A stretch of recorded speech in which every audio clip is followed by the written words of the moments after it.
Differences in Death, Dying, and Bereavement Across Cultures by Zaira Davis. My first culture that I chose was Japanese death, dying, and bereavement culture. After a funeral, the casket is closed and is taken to a crematorium where it is cremated, in which the cremation lasts up to 2 hours.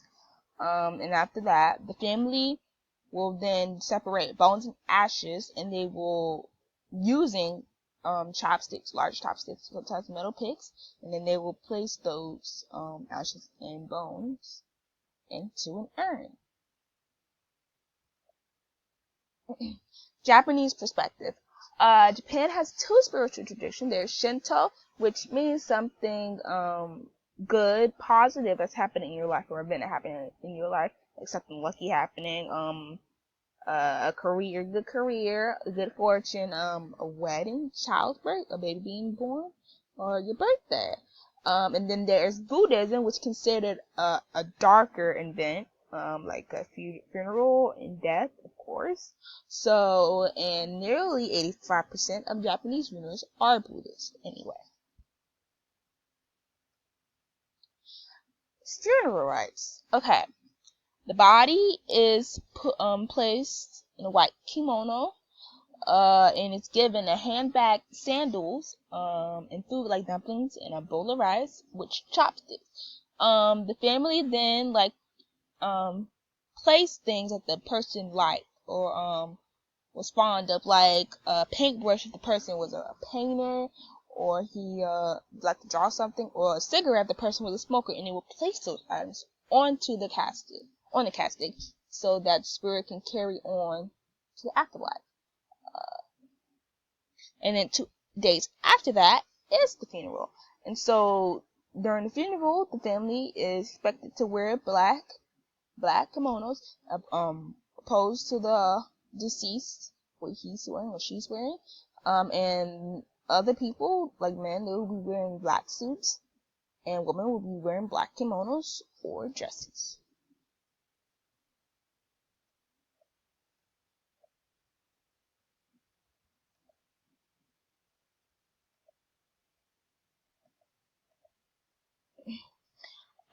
In Japanese Buddhism, they believe that when a person dies, that means their spirit is severing ties from their body, and that then now they can ascend or move towards the afterlife. And they consider that the mourners or the family of the deceased, that they would be considered a support group because they're helping that spirit move, and that's why some people refer to a Japanese wedding as a farewell ceremony, because instead of like saying goodbye forever, what are y'all saying goodbye? Instead of being like a bad thing, they will make it into a good thing, like the person is moving on to do something better with life, or afterlife in this case. The spirit embarks on a pilgrimage, long journey, you know what pilgrimage is. And then there they will begin life again, and then there they will become something better than the person they were when they were alive, and because they will be not be distracted by the human existence or things that humans tend to cater to. The family is obligated to prepare the deceased for the journey and to check in on the progress, and they do that by having ceremonies and prayers. And they believe that as a parent, family saddens or is less saddened by that the person, or isn't as emotionally saddened, that means that the fear is probably moving farther away from them.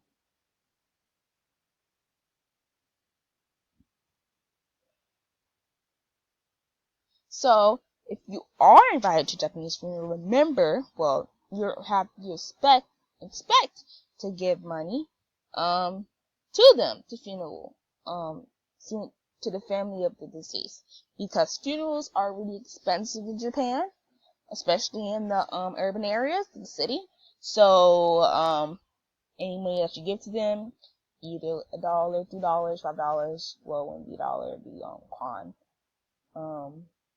It would be beneficial to them.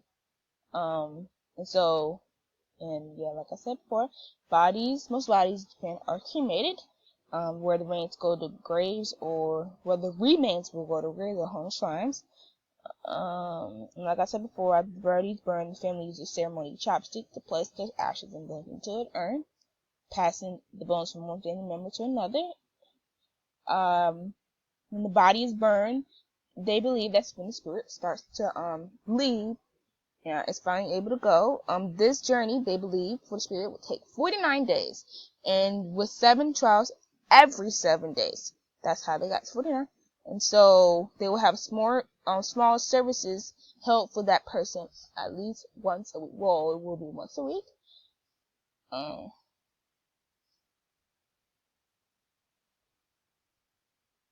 And they say over time, the spirit of the dead is moving farther and farther away from the realm of the living, and in that the living, like I said before, they will become less preoccupied with the death of that person, and they won't think about it as much. And so they believe on the 49th day, the spirit arrives at its destination. And so that's when a celebration is held for the mourners who mourn that deceased person or the family, and the family. And they also believe on the 49th anniversary, 49 years after that person died, that the spirit is completely free of ties to the physical world. So, the name card of that deceased person, on the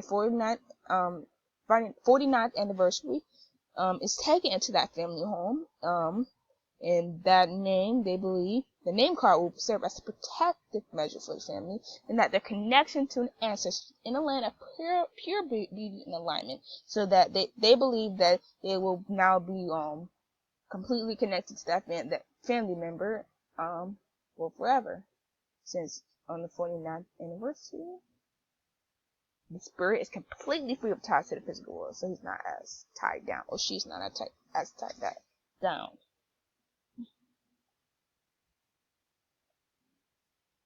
Okay, the second culture I chose was Korea's, the dying bereavement culture, Korean perspective. Okay, so in their perspective, there are numerous superstitions associated with death, and they believe that death is a bad sign. It's not really good. It's not really looked upon as good. I don't think it will ever be. So, hearing something or being associated or being around something that reminds them of death, it's fearful to them.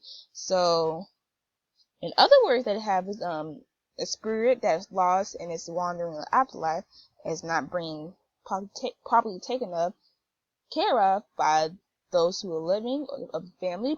And so because of that concern, death is not, yes, it says not accepted. And so to ensure an easy and safe transition, so to move from Earth A to point B,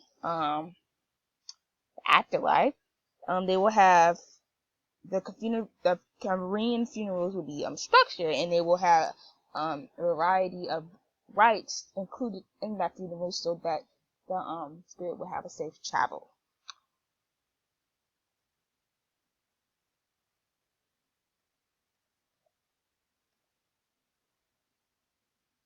Okay, so Korean funerals, they believe that if a person who died either from an illness or natural causes outside of the home, they fear that spirit will roam aimlessly and then become a ghost, or they describe it a wandering ghost, because that person is doesn't know where home is and can't find home and doesn't know where it's at, so they become a wandering ghost, and that's one of their fears. So to make sure that this is not going to happen to them, to that spirit, when they see that their loved one or family member, they see that it's close to their time of dying, they will immediately take that person back to their family home, all means necessary. They won't try to hold it out and because they know that it'll probably be bad in the end if they don't die where they're supposed to die. Or be buried where they're supposed to die. Mm. And mourners, don simply garbs appropriate to the occasion. Okay, so men, they wear a sleeveless coat, and women are not allowed to wear jewelry accessories. The corpse will have its hands and feet bound tightly. One of the relatives will take a coat of the deceased, and they will go to the roof of the house, and they will call out her name 3 times. I guess as a sign of good luck, and then they will take that back in the house, and they will use it to cover as a cover for the coat. So they will lay it on top of the body. In this ritual, it's called kabot. Obituary notices when they are sent to all clan members, and when the notice is received, it is read outside near the gate to the house and not inside the house. And for that reason is because they believe that reading obituary notice inside the house will bring bad luck, so they try to keep that as far away from the house as they can. And then the notice is then hung on walls outside the house, so it's not really close to the house at all.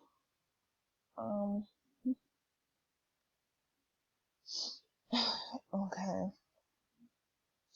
And so Korea is two different types of customs. Well, in rural areas they're different than in urban areas. So I'm gonna talk about Korean customs in rural areas. So in rural areas, the mourning of the body is takes course over a period of 3 to 7 days, sometimes 3, 4, 5, 7 days, yeah. And then where the body will be left to be mourned, like a wake. Yeah, be mourned by the loved ones. And so, and the reason why they wait like 3 to 7, most time minimum 7 days before burying the body, because they want to give the chance for the family that's farther away or lives in another village to be able to make it to that funeral on time. And so during that time, before the funeral, everybody from the village will come together and they will cook for that family and for themselves also. And then the men of the village will go to the mountain where most of their family members are buried, or people that village is buried, and they will search for a tomb to bury the deceased. After they found one, they will bury the body in the tomb, place a mound on top of it, as you can see from this.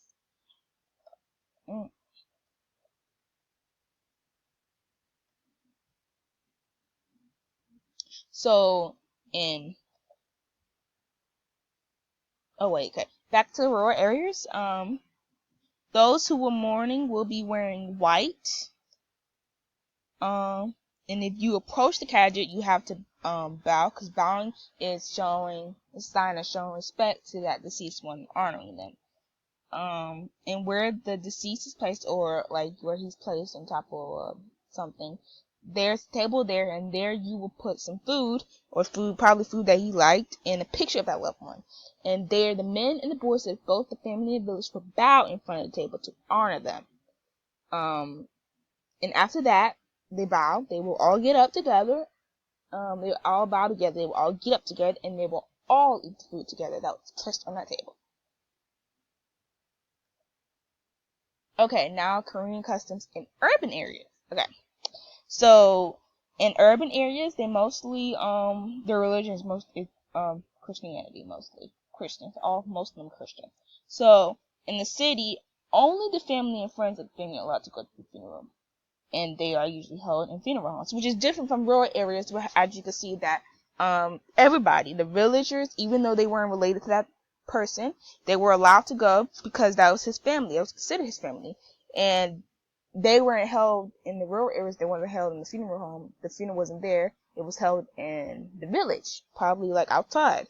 So, but it's different. So in urban areas, held in a funeral home, and so in these funeral homes, it's like a modern nice funeral home. And so there they will have like a number of shops like that sell funeral related things that to those who attend the funeral. So when you walk into that funeral home, you will see like shops of like funeral clothing shops that you can rent clothes, a shop of urns and coffins, and like a